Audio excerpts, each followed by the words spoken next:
Le Forum marocain des industries culturelles et créatives, à savoir le FOMIC, est un événement annuel qui rassemble les professionnels du secteur culturel et créatif marocain. La troisième édition se tient du 11 au 14 décembre à Rabat, au sein de l'Institut national supérieur des musiques et des arts cinématographiques. Et pour parler des objectifs de ce forum, nous sommes en direct de Rabat avec Marwan Fashan, directeur général de la Fondation Hiba. Marwan Fashan, bonsoir et merci d'être avec nous. Bonsoir, merci beaucoup pour l'invitation. Le Forum marocain des industries culturelles et créatives est organisé par la Fondation Hiba avec le soutien financier de l'Union européenne et de l'Institut français du Maroc et en partenariat avec le ministère de la Jeunesse, de la Culture et de la Communication et la Fédération des industries culturelles et créatives du Maroc. J'ai tout dit. Quels sont les objectifs Oui. du FOMIC ? Alors oui, en effet, vous avez tout dit. Merci beaucoup. Je l'aurais pas mieux dit moi-même. Les objectifs sont très simples. On les liste sous le nombre de cinq. D'abord, l'idée d'un forum, elle vient du concept même grec du forum. Et donc, l'idée vient de rassembler les acteurs de l'industrie culturelle et créative tous ensemble dans un même lieu et qu'ils puissent discuter ensemble. Ça, c'est le premier, le plus important, on va dire. Le second, c'est de pouvoir servir de plateforme d'échange, de contribution, d'expérience et d'apprentissage d'expériences des uns les autres, l'international, le national, le très local, ramener les territoires, ramener les régions à Rabat et ramener Rabat dans les régions. Ensuite, et c'est le central, c'est pour ça que c'est le troisième, de promouvoir le concept de l'entrepreneuriat créatif, de l'entrepreneuriat culturel. Certes, c'est toujours de l'entrepreneuriat, mais avec le filtre culturel, on a des nouveaux défis et on a des nouvelles choses. Sensibiliser le public à ces nouveaux défis et à ce filtre culturel est très important pour nous. On arrive au quatrième objectif, ou à la quatrième mission, qui est donc de nourrir le débat national autour de l'industrie culturelle et créative. Comme vous le savez, dernièrement, on parle beaucoup d'ICC, donc en acronyme. Chaque forum, et depuis 3 ans maintenant, le forum donne naissance à un livre blanc qui reprend toutes les discussions, tous les échanges et qui atterrit sur des recommandations ou des pistes d'action qui permettent justement aux décisionnaires, aux institutionnels de s'en inspirer pour piloter la politique publique en lien avec la culture. Enfin, le dernier objectif, il est plutôt dans la cohérence du networking et c'est de faciliter un dialogue constructif et pas d'accusation, mais vraiment constructif et sain entre les autorités publiques et les acteurs culturels. D'avoir cet espace safe pour tout le monde, pour qu'ils puissent discuter, construire et se connecter. Alors le programme de cette édition s'articule autour de plusieurs grands axes, le financement de l'entrepreneuriat culturel, l'export, la mobilité et l'accès au marché ainsi que la coopération africaine. Pourriez-vous nous détailler un peu plus les thématiques abordées lors du FOMIC 2025 ? Alors, très simplement, ce que vous venez de citer, ce sont les thématiques globales et après, elles se divisent en deux filtres. Nous avons un premier sur tout ce qui est thématique structurante de l'écosystème. Et là, on va parler de quelles sont les voies de financement de l'entrepreneuriat culturel au Maroc. Typiquement, est-ce qu'on parle de fundraising? Est-ce qu'on parle de prêts bancaires? Est-ce qu'on parle d'investissement personnel? Ou y a-t-il d'autres voies qui peuvent en émaner? Ensuite, on va avoir la question de l'export. Et c'est très important, je donne toujours cet exemple. L'industrie culturelle et créative, avant que je continue sur les thèmes, ressemble à n'importe quelle industrie. Elle a des maillons de la chaîne de valeur que sont l'éducation et la formation, le financement, la production, la diffusion, l'export. Donc finalement, c'est comme si les thèmes du forum reprennent à chaque fois ces maillons des chaînes de valeur de l'industrie. Pourquoi? C'est simplement pour rappeler que l'industrie culturelle, elle ressemble à n'importe quelle industrie et donc toujours faire ce parallèle pour ne pas réinventer l'eau chaude. Ensuite, là où on est un petit peu plus focus, c'est sur les focus sectoriels. Et là, on va prendre des secteurs. D'année en année, ils changent. Cette année, on est sur le secteur de la data. Quel poids a la data dans le secteur des industries culturelles et créatives au Maroc? Est-ce que nous suivons cette data? Est-ce que nous avons des rapports et des observatoires qui suivent cette data? Et on a même de l'international pour en apprendre. Nous parlons de cinéma. Comme vous le savez, dernièrement, le Maroc a été sacré pas mal partout dans le monde sur des filmmakers marocains qui ont gagné des prix. La question à laquelle on voulait répondre, c'est comment assurer la relève? Comment est-ce qu'on peut assurer la relève de cette renommée internationale que Maroc commence à acquérir sur le cinéma. On a du coup aussi, je parle au passé puisque on est en cours de forum. Les débats continuent pendant que je suis avec vous. Aujourd'hui, justement, c'était un débat autour de l'art contemporain, le poids économique de l'art contemporain, parce que je le rappelle, le forum n'est pas là pour parler de l'aspect divertissement de la culture, mais nous parlons bien de le croisement entre la culture et l'économie, donc contribution au PIB et emploi. Enfin, un dernier secteur qu'on prend en otage, j'ai envie de dire, celui des arts numériques, du jeu vidéo et de l'animation. On sait très bien que le Maroc a investi cette autoroute de ce nouveau secteur. Et donc, justement, avec des acteurs internationaux et des acteurs marocains, nous faisons le point sur où en sommes-nous et où est-ce que nous allons au rythme auquel nous avançons. Donc voilà, sur les thématiques et le focus sectoriel, j'ai fait un petit peu le tour. Comme j'ai dit, ça continue toujours. C'est pour ça que mes phrases sont entre le passé et le futur. Il n'y a pas de souci. Comment est-ce que, enfin on le sait, le FOMIC veut construire une vision partagée pour le développement des industries culturelles et créatives à l'horizon 2030.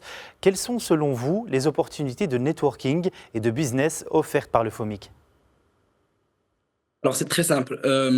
C'est le forum en soi, inviter tout le monde à venir se voir, se rencontrer et surtout assister au panel. Ce qu'on dit à tous les invités, c'est on amène ces gens, allez leur parler à la fin des panels. Nous avons un catalogue professionnel qui est donné à tout le monde, qui permet justement d'avoir accès à toutes ces personnes, à leurs adresses mail et de pouvoir très rapidement aller les voir. Je peux le dire, puisqu'on est à la fin du jour 3 du forum, euh, tout le monde revient vers l'équipe de la Fondation IBA pour dire merci beaucoup, je vais plus me connecter à telle personne et telle personne. C'est un espace tellement confiné dans le même lieu que tout le monde se croise. Au-delà de ce networking un peu naturel qui se fait, nous avons des moments de B2B qui sont dédiés, des salles complètement aménagées pour que les personnes puissent prendre rendez-vous avec d'autres personnes.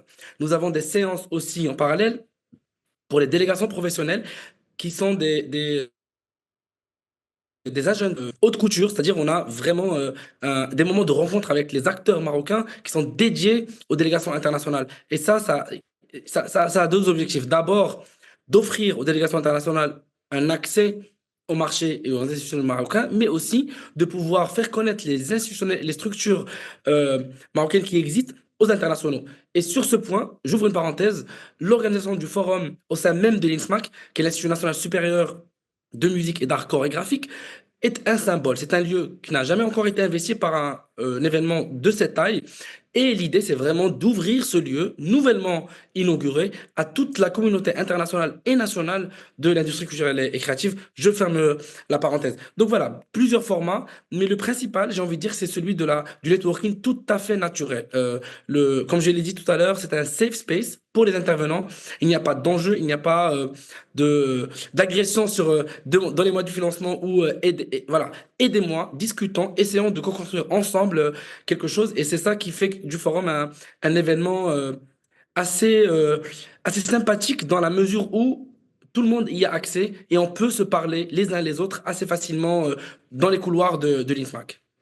Alors le FOMIC table sur la promotion du secteur des industries culturelles et créatives comme un levier économique porteur de richesses et créateur d'emplois. Quels sont d'après vous, Marwan Fashen, les autres défis auxquels sont confrontées les industries culturelles et créatives au Maroc? Alors, le premier qui est vraiment le nerf de la guerre, c'est de définir ce que sont les industries culturelles et créatives. Vous savez, nous avons plusieurs définitions qui se croisent au Maroc. Celle du ministère, celle des organisations internationales, celle de la communauté des artistes et celle des fondations et celle des acteurs culturels. C'est-à-dire, du moment qu'on n'a pas, qu'on n'assume pas une définition claire de quels sont les secteurs qui rentrent dans l'industrie culturelle et créative, comme l'ont fait beaucoup de pays, hein, par ailleurs, ce n'est pas une innovation, nous n'en sommes, nous n'avons déjà pas ça. Ensuite, la question de la nomenclature de l'emploi. Il faudrait pouvoir maîtriser quels sont les emplois dans l'industrie culturelle et créative, quels sont leurs codes. Aujourd'hui, je pense que la nomenclature de l'emploi date d'il y a quelques temps et nous n'avons toujours pas actualisé cette nomenclature. par les nouveaux métiers qui se développent, notamment le digital. Ce ne sont même plus des nouveaux métiers, j'ai envie de dire. Ensuite, on arrive à la phase où, une fois ces deux défis de base répondus, on arrive à la phase de l'internationalisation. Dès lors que le pays, lui, il est sécurisé sur la question de la définition et sur la question de l'emploi, on parle d'international. Le marché marocain, tout seul, n'est pas porteur pour que une entreprise culturelle puisse être rentable. C'est vraiment très, très simple. Et donc, c'est comme pour comme n'importe quelle autre industrie, c'est-à-dire que si tout le monde achetait des voitures, même si tout le monde achetait des voitures au Maroc, le secteur automobile ne serait pas rentable avec les Marocains. Et donc la culture, c'est la même chose.